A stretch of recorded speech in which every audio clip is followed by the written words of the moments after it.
Hello friends, હું છું એકતા મિલન પટેલ અને મારી ચેનલ ફ્લેવર્સ બાય એકતામાં આપનું સ્વાગત છે.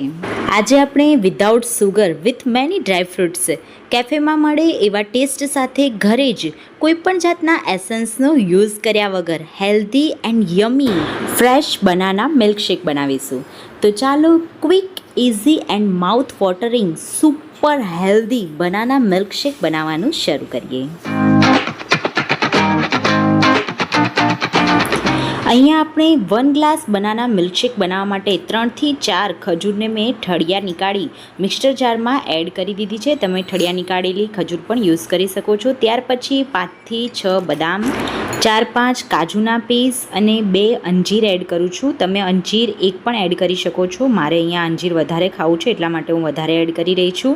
એક આખા કેળાના આ રીતે નાના નાના પીસ કરીને એડ કરી દેવાના છે. મારી પાસે એક જ કેળું હતું એટલા માટે મેં અહીંયા અડધું કેળું લીધું છે અને થોડું દૂધ એડ કરી અને સૌપ્રથમ આપણે એને મિક્સર જારમાં ફેરવી અને થોડું ગ્રાઇન્ડ કરી લઈશું.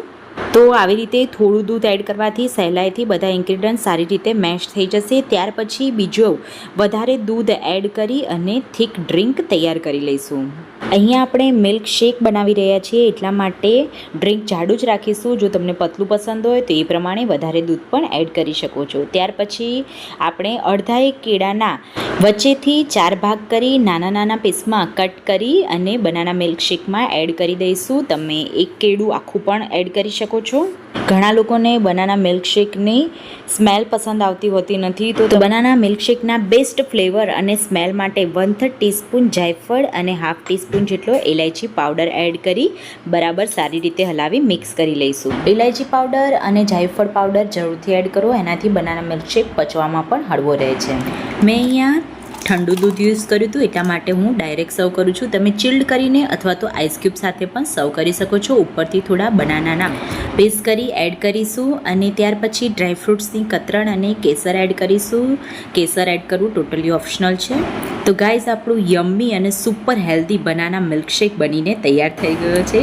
તમે મિલ્કશેકમાં દૂધ અને કેળાની ચોઈસ તમારા ટેસ્ટ અકોર્ડિંગ વધારે કે ઓછી રાખી શકો છો, પરંતુ જેટલું કેળું વધારે હશે એટલો બનાના મિલ્કશેક વધારે ટેસ્ટી લાગશે. કમસે કમ 1 ગ્લાસમાં 1 બનાનાને તો મેશ કરવા માટે જરૂરથી લેવું. તો આ રીતે બનાવેલું બનાના મિલ્કશેક તમે કોઈ ગેસ્ટ આવ્યા હોય અથવા તો રિફ્રેશિંગ મૂડ કરવા માટે ગમે ત્યારે ઇન્સ્ટન્ટ એકદમ ક્વિક બનાવીને તૈયાર કરી શકો છો. તો મારી આજની બનાના મિલ્કશેકની રેસિપી સારી લાગી હોય તો મારો વિડીયો લાઇક કરી ચેનલને સબસ્ક્રાઈબ કરવાનું ભૂલતા નહીં.